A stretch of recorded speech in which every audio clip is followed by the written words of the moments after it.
Dari Bu Kustiowati, Ustadz, mau tanya tentang sholat sunnah dengan zikir. Mana yang lebih penting, Ustadz? Soalnya dikejar waktu untuk masak buka puasa. Takutnya gak nutut ini dengan berbuka. Terus kalau saya sholat duha, mata saya ini gak kuat melek. Masalahnya jam 1:30 pasti bangun untuk masak sahuran, Ustadz. Nah, itu. Ya, baik. Lebih utama mana antara Salat sunnah dan salat zikir? sunnah dan zikir, ya. Ya, zikir itu sebenarnya adalah istilah yang umum, ya, yang digunakan untuk semua perbuatan-perbuatan dalam rangka mengingat Allah. Ya, zikrullah artinya mengingat kepada Allah. Ya. Nah, zikir ini meliputi kepada semua hal, semua perkara di mana kita mengingat Allah, baik itu dengan cara sholat. Nah, sholat itu bagian dari zikir. Nah, kemudian juga kita mengucapkan kalimat-kalimat thayyibah, subhanallah, alhamdulillah, la ilaha illallah, dan seterusnya, itu juga zikir. Kita membaca Al-Quran, tilawah Quran, itu juga zikir. Kemudian kita sholat-sholat sunnah, itu zikir. Jadi semua perbuatan kita dalam mengingat Allah, termasuk diantaranya kita ikut majelis taklim, belajar agama, itu juga termasuk zikir kita kepada Allah. Nah, termasuk juga diantaranya adalah kita merenungkan ciptaan Allah, ya, mencari hikmah, mencari apa kira-kira yang ada di balik semua itu juga zikir. Nah, zikir itu umum, jadi bisa terjadi pada semua perbuatan kita. Nah, Allah katakan misalnya, alladzina yadhkurunallaha qiyaman wa qu'udan wa 'ala junubihim wa yatafakkaruna ma fi khalqis samawati wal ardh. Nah, orang-orang yang berzikir kepada Allah di dalam keadaan berdiri, di dalam keadaan duduk, di dalam keadaan berbaring, dan mereka mengingat, memikirkan tentang apa-apa yang diciptakan oleh Allah di langit-langit dan di bumi. Nah, kita memikirkan makhluk Allah itu juga zikir, jadi tidak terhalang oleh, ya, tadi masak misalnya. Masak sambil berzikir, ya gak apa-apa juga, dan memang harusnya seperti itu. Dan kita tidak pernah kondisi lupa kepada Allah. Nah, kalau zikir-zikir khusus yang sholat tadi misalnya, ya, termasuk sholat sunnah itu, ya memang ada waktu-waktu tertentu, tidak sewaktu-waktu, tapi zikir lain bisa dilakukan sewaktu-waktu. Nah, contoh misalnya kalau kita masih sempat untuk sholat sunnah, ya, sholat sunnah kan biasanya kita lakukan dengan ringan, ya, dengan mungkin surat-surat pendek yang kita baca, itu insya Allah tidak mengganggu lah untuk urusan masak atau urusan keluarga dan yang lain-lain. Insya Allah tidak mengganggu, karena durasinya pun juga relatif singkat. Nah, kemudian tadi ada sholat duha. Sholat duha itu dilakukan ketika waktu duha. Waktu duha itu adalah waktu ketika matahari mulai meninggi. Ya, jadi pagi hari mulai meninggi dikit, itu disebut waktu duha. Berakhir kapan? Berakhir hingga menjelang sholat duhur. Ya, kira-kira ya jam mungkin 11:30 lah kira-kira. Jadi mulai pagi sampai itu. Jadi kalau kita menyisihkan sedikit waktu untuk sholat duha, insya Allah juga tidak mengganggu kepada aktivitas-aktivitas lain. Mungkin tidur dulu enggak apa-apa berarti ya, Ustaz? Ya nggak apa-apa. Jadi pagi 2 hari kita misalnya, ya, kalau malam hari dia melek dalam rangka untuk qiyamul lail, kemudian pagi hari dia tidur. Ya, kemudian mungkin jam 9, jam 10 dia sholat duha, nggak apa-apa. Ya, dan itu masih diperbolehkan. Nah, minimal cuma 2 rakaat, ya, maksimal bisa dilakukan 18 rakaat, atau ada yang mengatakan juga bisa sampai 12 rakaat. Berarti kalau yang sore, Ustadz, yang jelang berbuka, misalnya sholat sunnah yang bagaimana itu, Ustadz? Nah, kalau sholat sore ini tidak ada yang bersifat sunnah kecuali sholat asar itu, setelah asar itu, di mana setelah asar. Ya, kalau sebelum asar itu memang disebutkan di dalam hadis Nabi SAW, ya, bisa dilakukan sebelum asar, ya, 2 rakaat. Ya, kemudian ada juga yang menyebutkan setelah salat asar, ya, setelah salat asar. Nah, setelah salat asar ini diperselisihkan oleh ulama tentang, ya, penggunaannya. Kalau tentang kesohihan hadisnya memang tidak ada masalah. Jadi termasuk hadis yang sahih. Ya, termasuk diantara hadis yang sahih diriwayatkan oleh Bukhari dan Muslim, di mana Rasulullah SAW disebutkan oleh Aisyah tidak pernah beliau meninggalkan 2 rakaat setelah asar, baik di waktu ramai maupun di waktu sepi. Ya, beliau tidak pernah meninggalkan. Nah, ini hanya saja ulama berselisih pendapat tentang pelaksanaannya, tentang hadisnya sahih. pelaksanaannya, ya ini yang diperselisihkan. Sebagian mengatakan itu khususiyah untuk Rasulullah SAW. Kenapa? Karena umatnya ternyata tidak dijumpai ya di zaman itu yang melakukan itu. Ya, berarti khususiyah untuk Rasulullah. Nah, sebagian lagi mengatakan bahwa di dalam hal takarub kepada Allah, ya, artinya pendekatan diri kepada Allah, selama tidak ada larangan dari Rasulullah SAW untuk mencontohnya, berarti itu juga berlaku bagi umatnya. Nah, jadi perselisihan pendapat di kalangan ulama tentang ba'diyah asar seperti itu. Nah, kalau kita sholat misalnya, sholat asarnya di awal waktu, kemudian waktu antara selesai sholat asar sampai maghrib itu kan cukup panjang. Ya, jika kita misalnya lakukan dzikir di situ, mungkin ada istilah dzikir siang, dzikir pagi, dzikir petang itu, insya Allah juga tidak mengganggu. Dan kalau kita menyisihkan untuk sholat, katakanlah yang disebutkan oleh Bukhari dan Muslim dari Aisyah tadi, yaitu 2 rakaat setelah asar, itu insya Allah juga tidak mengganggu. Kecuali kalau sholat asar kita memang telat hingga menjelang waktu maghrib, sehingga masa kita mungkin akan terganggu. Ya. Jadi insya Allah dalam rangka dzikir kita kepada Allah ini tidak akan mengganggu terhadap urusan-urusan dunia kita, termasuk urusan masa. Oke, baik. Baik Ustaz, kita terima telepon dulu ini. Ada siapa? Assalamualaikum. Waalaikumsalam warahmatullahi wabarakatuh. Iya, dari Bu Tati ya? Iya, dari Bu Tati. Ya, silakan Ibu. Assalamualaikum Ustaz. Waalaikumsalam warahmatullahi. Saya pernah mendengar tausiah, katanya kalau sholat tarawih penuh 1 bulan itu akan diampuni dosa-dosanya sampai 1 tahun.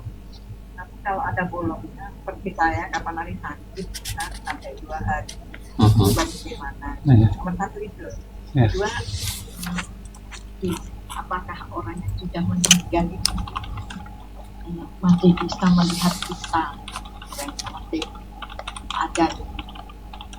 Begitu Ustaz, sebelum dan sudahnya terima kasih. Baik. Assalamualaikum warahmatullahi wabarakatuh. Waalaikumsalam warahmatullahi wabarakatuh. Terima kasih Bu Tati di Peji ya, baik di Mumbulsari. Ustadz, mungkin yang pertama dulu nih, apakah benar kaitan dengan tarawih nih Ustadz? Kalau full pahalanya berapa? Terus kalau bolong-bolong gimana Ustadz? Tidak ada penjelasan atau dalil di dalam Al-Quran maupun hadis tentang hal itu. Sholat taraweh ini adalah sholat yang bersifat sunnah, jadi artinya tidak dipaksa kita untuk melakukannya. Dulu Rasulullah SAW ketika beliau sholat tersebut diikuti oleh sahabat-sahabat. Nah, maka beliau lakukan di masjid di bulan Ramadan dan sahabat-sahabat ikut. Nah, hari berikutnya beliau datang lagi ke masjid, sahabat yang ikut semakin banyak. Nah, kemudian hari berikutnya beliau tidak datang lagi ke masjid. Nah, padahal sahabat-sahabat sudah banyak, lebih banyak lagi yang ikut. Nah, keesokan harinya Rasulullah SAW mengatakan bahwa yang menghalangi beliau keluar untuk sholat tersebut adalah beliau takut jika sholat itu difardukan, diwajibkan kepada mereka, dan akhirnya mereka pun merasa keberatan. Jadi akhirnya Rasulullah SAW setelah itu tidak pernah lagi sholat taraweh di masjid. Ya, setelah saat itu tidak pernah lagi datang ke masjid untuk sholat taraweh. Baru sholat taraweh itu dilakukan, walaupun istilahnya bukan taraweh, tapi kaum Ramadan ya, dilakukan kembali di zaman Umar bin Khattab. Jadi sisa hidup Rasulullah itu tidak ada lagi sholat di masjid. Kemudian di masa Abu Bakar sebagai khalifah tidak ada lagi yang sholat di masjid. Di masa Umar baru muncul kembali orang sholat di masjid. Nah, saat itu mereka ada yang sholat sendiri-sendiri, ada yang berkelompok-kelompok dengan diimami oleh seorang-seorang. Maka Umar berkeputusan bahwa alangkah baiknya itu jika disatukan menjadi satu imam. Nah, setelah saat itulah akhirnya menjadi sebuah tradisi yang memang sudah menjadi ijma sejak zaman Umar bin Khattab. Sholat tarawih dilakukan di masjid dengan hukum yang tetap, yaitu sunnah. Ya, karena tidak mungkin lagi untuk dijadikan wajib karena Rasulullah SAW sudah wafat. Jadi tidak benar jika ada anggapan bahwa sholat tarawih selama 1 bulan misalnya disebutkan pahalanya demikian-demikian tadi, yang bisa mengampuni dosa seluruhnya, tidak benar. Tetapi yang benar itu adalah disebutkan man qoma Ramadan, barang siapa melakukan qiyam Ramadan imanan wahtisaban, didasari oleh iman dan mengharap-harap pahala, hufirolahu ma taqaddama min dambih, maka akan diampuni darinya apa yang telah lampau dari dosa-dosanya. Dan ini tidak ditentukan atau tidak harus dilakukan dengan penuh. Pokoknya dia melakukan qiyam Ramadan ya. Qiyam Ramadan bisa jadi mungkin nggak penuh karena memang sifatnya nggak wajib ya. Bisa jadi nggak seluruh bulan Ramadan dia melakukan qiyam Ramadan. Tetapi jika itu dilakukan dengan dasar iman dan mengharap-harap pahala, maka ya kata Rasulullah SAW itu akan bisa menjadi perantara bagi diampuninya dosa-dosa yang telah lampau. Jadi nggak usah berkecil hati jika kita tidak bersalat taraweh ya. Karena apa? Ya nggak usah salat tarawih penuh ya, sebagian ya nggak apa-apa, tetapi ya dasarnya adalah iman dan mengharap pahala dari Allah itu. Baik Ya. Kemudian kalau yang kedua Ustadz, ini apakah orang mati bisa melihat kita gitu Ya. Ustadz? Nah, apakah orang yang mati bisa melihat kita? Nah, kalau di dalam hadis memang disebutkan bahwa orang mati itu tahu siapa yang memandikan dia. Nah, siapa yang memandikan dia. Kemudian dia juga mendengar telapak kaki terakhir dari orang yang menguburkannya. Ya, jadi pada saat di dalam kuburan, kemudian yang menguburkan itu meninggalkan tempat, ya, meninggalkan tempat, maka telapak kaki dari orang yang terakhir menguburkannya itu kedengaran oleh orang yang meninggal. Nah, orang yang sudah dikubur tadi. Nah, juga disebutkan di dalam hadis bahwa ketika kita masuk ke kuburan, hendaklah kita mengucapkan salam kepada mereka. Rasulullah SAW mengajarkan, Assalamualaikum ahlad diyar minal mu'minina wal muslimin wa inna insyaallahu bikum la'akhikun nas'alullah walakumul afiyah. Semoga keselamatan atas kalian, wahai penghuni kubur ini, penghuni kampung ini, dari kalangan orang-orang beriman dan orang-orang muslim. Dan insya Allah, jika Allah menghendaki, ya, kami akan menyusul kalian di tempatku ini. Ya, aku mohon keselamatan, afiah, kesejahteraan kepada Allah untuk diriku dan untuk diri kalian. Nah, itu salam. Apakah ahli kubur akan menjawab salam tersebut? Nah, ya tentunya dia akan menjawab jika memang dia tergolong orang-orang yang mukmin dan muslim tersebut. Dan Rasulullah SAW juga pernah ditegur oleh sahabat.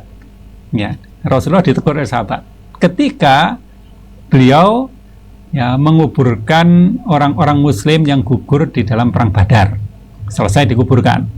Kemudian orang-orang musyrik yang gugur dalam yang tewas di perang Badar itu juga dikubur, dimasukkan ke lubang sumur di Badar itu, kemudian ditimbun dengan tanah. Maka Rasulullah SAW memanggil satu persatu di antara mereka itu. Ya Abu Jahal bin Hisam, ya, yang kemudian dipanggil satu-satu. Ya Utbah bin Rabi'ah, dan seterusnya dipanggil satu-satu. Apakah kalian menyaksikan bahwa yang dijanjikan oleh Rabb kalian itu terpenuhi? Sedangkan kami menyaksikan tentang hal itu, bahwa yang dijanjikan oleh Allah itu dipenuhi, yaitu kemenangan umat muslim. Ditegur oleh sahabat. Apakah engkau berbicara kepada mayat? Ya. Kenapa engkau berbicara kepada mayat? Kata sahabat itu. Rasulullah mengatakan mereka itu mendengar, hanya tidak bisa menjawab. Ya, jadi mereka mendengar apa yang kita katakan tapi tidak bisa menjawab. Ya, gitu. Jadi mereka bisa tahu terhadap apa yang kita katakan, tetapi mereka tidak bisa menjawab. Gitu ya. Dan posisinya itu sejak si jenazah itu sudah dikuburkan gitu. Nah, tadi disebutkan memang dalam hadis bahwa mayat itu tahu.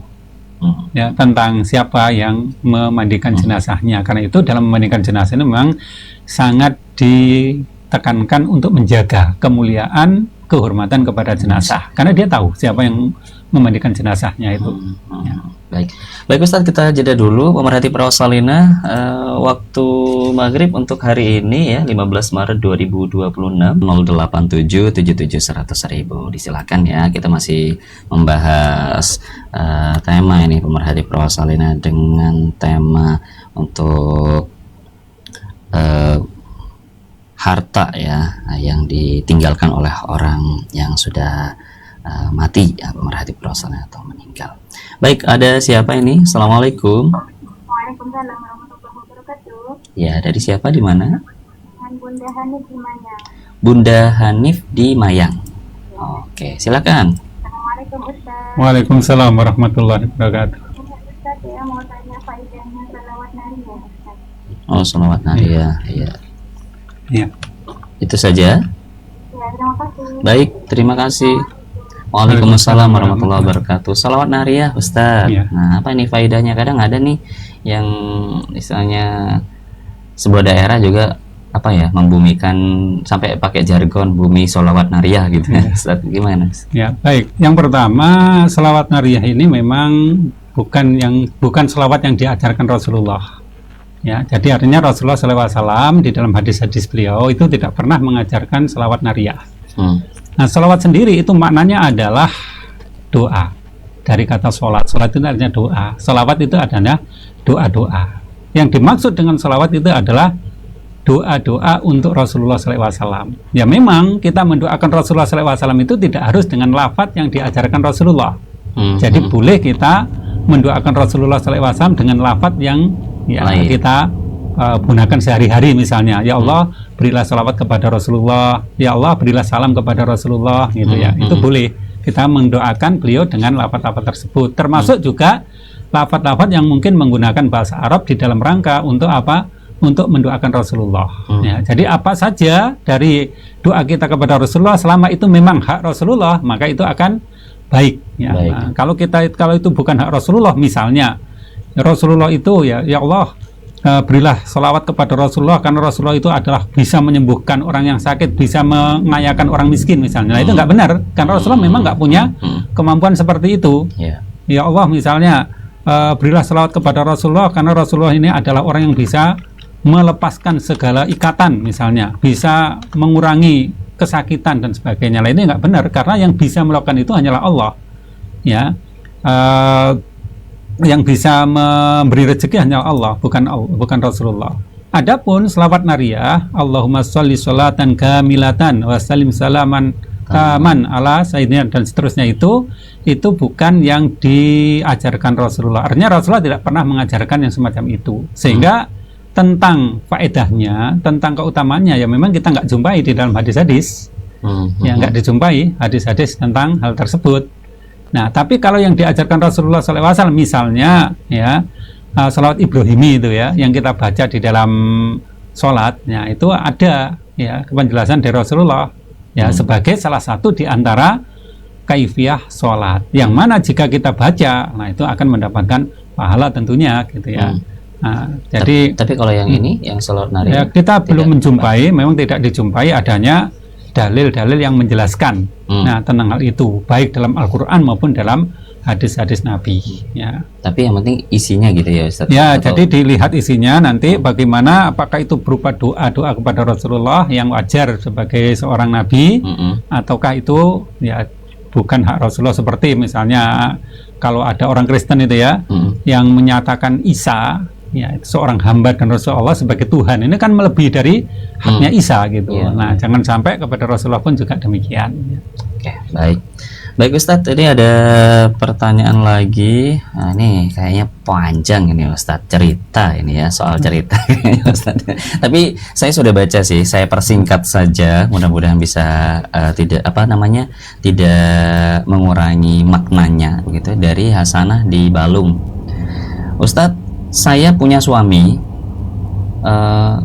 kebagian ngimami tarawih 5 hari. Nah, kemudian ketika gilirannya suami saya, tapi berbarengan dengan waktu kerja malam. Nah, jadinya bingung Ustadz, dan sudah bilang ke pihak masjidnya untuk digantikan terlebih dahulu kalau sang suami ini libur mau untuk ngimami. Nah, karena kaitan dengan kerjaan Ustadz. Nah, kerjaan yang ya apalagi sudah jelang Lebaran, butuh duit nih Ustadz, begitu ceritanya, apalagi istrinya posisi hamil begitu Ustadz. Bagaimana menyikapi ini Ustadz?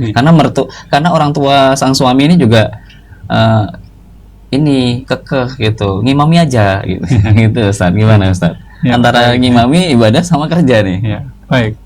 Nah, kedudukan sebagai imam itu kedudukan yang sangat mulia, apalagi imam sholat itu kedudukan mulia. Dan Rasulullah SAW ya, beliau selalu menjadi imam sholat ketika beliau sedang di Madinah.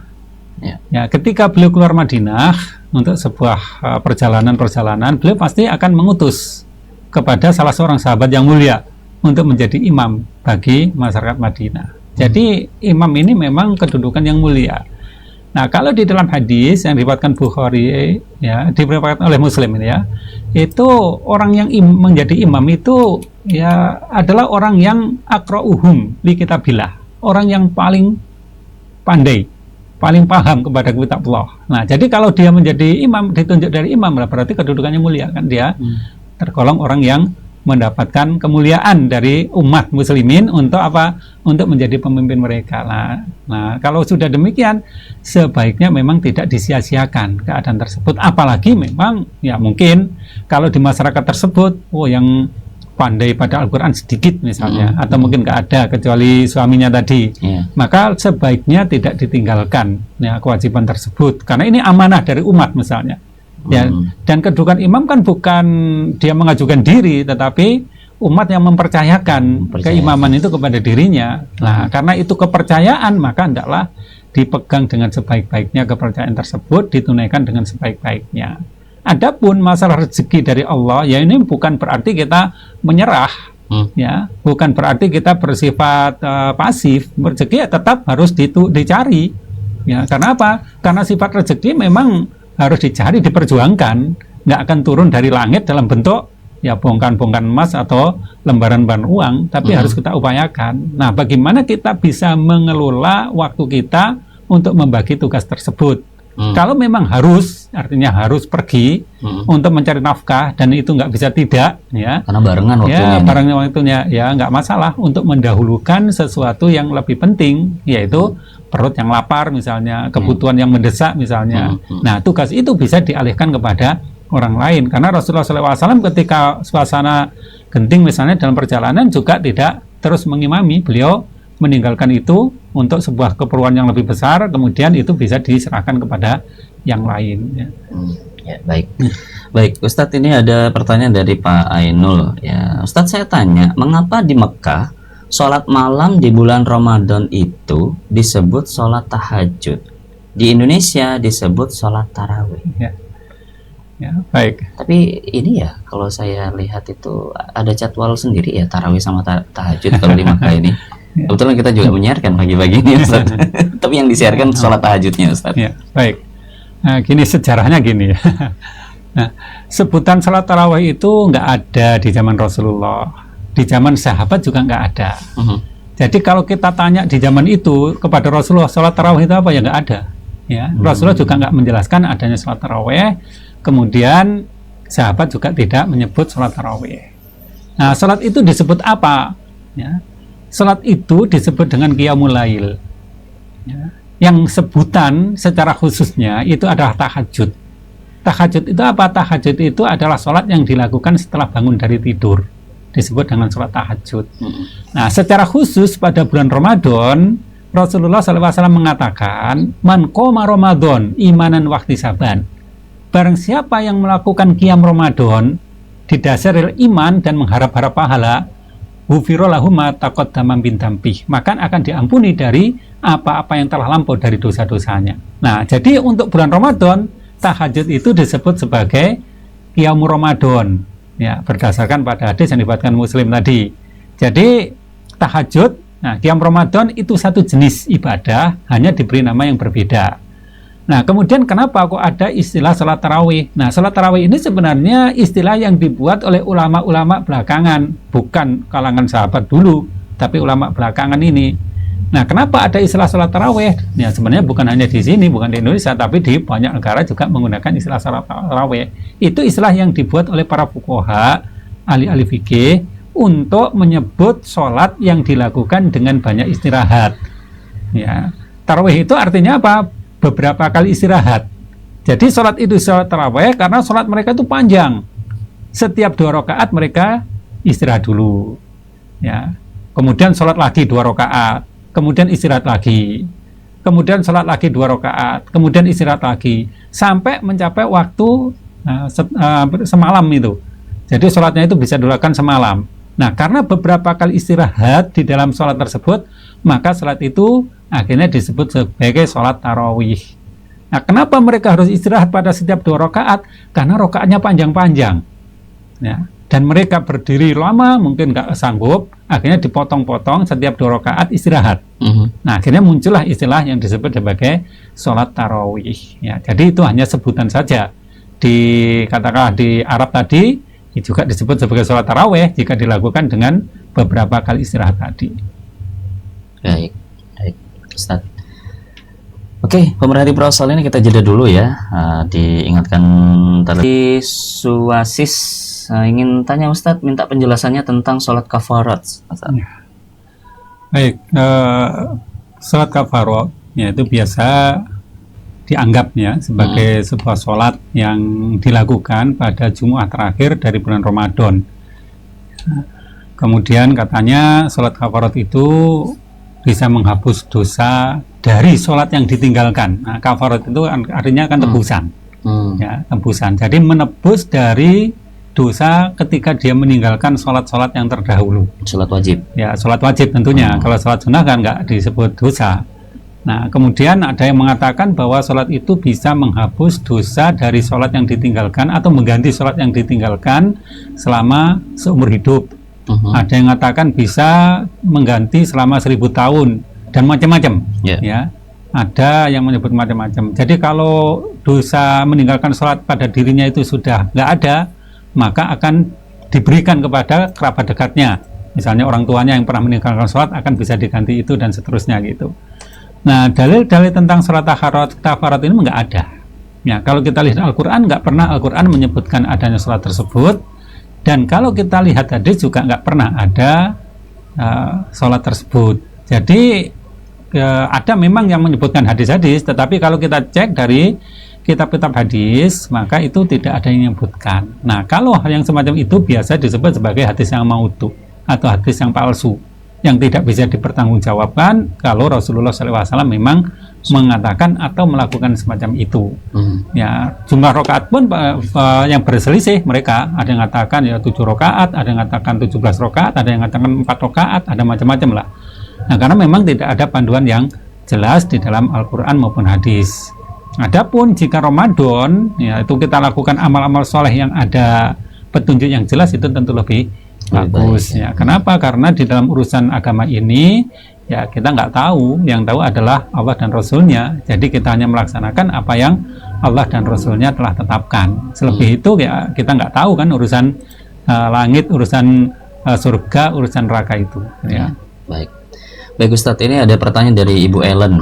Bagaimana mengkodok sholat bila ada ketentuan setelah sholat asar tidak boleh ada sholat lagi, padahal akan mengkodok sholat duhur. Setelah sholat subuh sudah tidak boleh sholat lagi, dan apa boleh mengkodok sholat sunnah? Ya. Baik, untuk mengkodok sholat duhur, ya mungkin sholat duhurnya terlambat sehingga masuk sholat asar, maka langsung dikerjakan sholat duhur di waktu asar tersebut, kemudian dilakukan sholat asar, jamak, ya dijamak, ibaratnya dijamak. Jadi pelaksanaan jamak itu memang tidak harus secara langsung, bisa diselingi oleh beberapa hal. Misalnya, jadi misalnya orang yang ketiduran nggak sholat duhur, kemudian dia bangun di waktu asar, maka segera sholat duhur, kemudian sholat asar. Nah, itu jamaknya demikian. Bagaimana kalau sholat duhur ya dijamak setelah asar? Ya salah tempatnya. Ya hanya salah tempatnya saja. Nah, semua sholat jamak yang disebutkan di dalam hadis Nabi itu menunjukkan urutan sholat sebagaimana yang kita sudah maklumi. Duhur dengan asar ya dilakukan duhur dulu, asar dulu. Maghrib dengan isya juga demikian. Maghrib dulu, kemudian isya dulu. Ada sebagian ulama yang mengatakan, loh yang punya hak itu kan sholat yang terakhir, maka didulukan. Nah, misalnya sholat maghrib dan isya di waktu isya, harus didulukan isyanya, kemudian baru maghribnya. Nah, ini memang nggak kita jumpai di dalam hadis-hadis. Yang kita jumpai adalah urutannya sesuai dengan urutan yang sudah kita maklumi. Ya, jadi kalau sholat duhur yang dilakukan di waktu asar, ya duhur dulu kemudian asar. Nah, kemudian ada sholat yang disebutkan tadi, mengkodok sholat qobliyah subuh. Ya. Mengkodok sholat qobliyah subuh itu memang boleh dilakukan. Ya, kapan dilakukan? Yang pertama itu setelah sholat subuh. Ya, Rasulullah SAW menjumpai seorang sahabat yang sholat subuh bersama beliau, kemudian dia sholat lagi 2 rakaat. Nah, ditegur oleh Rasulullah, sholat subuh itu cuma 2 rakaat. Maka dia beralasan, aku tadi belum sholat sebelumnya, yaitu qobliyah subuh, maka aku laksanakan saat ini. Maka Rasulullah SAW mendiamkan. Nah, diamnya Rasulullah SAW itu disebut sebagai takrir. Ya, takrir itu adalah persetujuan, beliau menyetujui hal tersebut. Nah, jadi setelah sholat subuh boleh kita lakukan qodok dari sholat qobliyah subuh yang belum dilakukan tadi, atau bisa juga dilakukan setelah terbit matahari. Nah, ini ada beberapa hadis yang menunjukkan itu. Salah satu diantaranya adalah ketika Rasulullah SAW dan sahabat-sahabat tertidur dari sholat subuh, kemudian ketika matahari sudah terang, panas menyengat, baru terbangun. Nah, beliau pindah dari tempat itu, kemudian pindah ke tempat lain, baru beliau melakukan sholat subuh yang sebelumnya beliau lakukan sholat qobliyah subuh. Ya. Adapun sholat-sholat qobliyah yang lain atau ba'diyah yang lain, itu semua bisa dikodok jika sewaktu-waktu kita berhalangan. Misalnya antara maghrib dan isya, ya. Habis maghrib kan ada ba'diyah maghrib, ya. Nggak sempat melakukan itu, nah, boleh dilakukan setelah sholat isya. Gitu, ya. Oke, baik, itu bisa ya. Baik, mudah-mudahan bisa dipahami Bu Ellen. Kemudian sebentar, kita masih ada beberapa pertanyaan nih. Cuma untuk telepon mohon maaf ya, ini sudah mepet sekali waktunya pemerhati Pro-Salina untuk kebersamaan kita. Mungkin ada penegasan kembali Ustadz berkaitan dengan tema kita pada hari ini. Terakhir. Nah, barangkali dari penanya terakhir tadi itu siapa? Yang penanya terakhir, ya, Bu apa tadi? Bu Ellen terakhir. Ya, saya tambahin dulu ya. Barangkali yang dimaksud tadi, bukankah waktu subuh setelah sholat subuh itu masuk sebagai waktu terlarang untuk sholat? Nggak salah demikian tadi ya. Nah, waktu subuh ya, memang disebutkan waktu terlarang dalam sholat itu ada berapa macam. Yang pertama adalah setelah sholat subuh sampai matahari terbit. Kemudian yang kedua, ketika matahari baru terbit sampai benar-benar terbit. Kemudian yang ketiga, ketika matahari pas di atas sampai dia cenderung ke barat sedikit. Kemudian yang keempat, habis sholat asar sampai waktu matahari terbenam. Kemudian yang kelima, setelah ya, atau pada saat matahari baru terbenam sampai benar-benar terbenam. Nah, jadi ada 5 waktu terlarang di dalam sholat tersebut atau untuk melakukan sholat tersebut. Ya, tentu nggak cukup kalau dijelaskan semua ya. Jadi dari 5 waktu terlarang itu terbagi jadi 2. Ada larangannya itu sifatnya lebih keras, ada larangan yang sifatnya tidak terlalu keras. Kemudian sholat apa saja yang bisa dilakukan di waktu terlarang itu, dan sholat apa saja yang tidak boleh secara mutlak dilakukan di waktu-waktu terlarang tersebut, ya nggak bisa dijelaskan sekarang ini. Baik, mungkin di lain kesempatan ya, nanti akan dijabarkan lebih lengkap. Baik Ustadz, waktu kita habis. Pemerhati Pro-Salina, terima kasih untuk kebersamaan Anda. Insya Allah besok kita berjumpa lagi di waktu yang sama. Selamat berbuka puasa. Wassalamualaikum warahmatullahi wabarakatuh. Waalaikumsalam warahmatullahi wabarakatuh.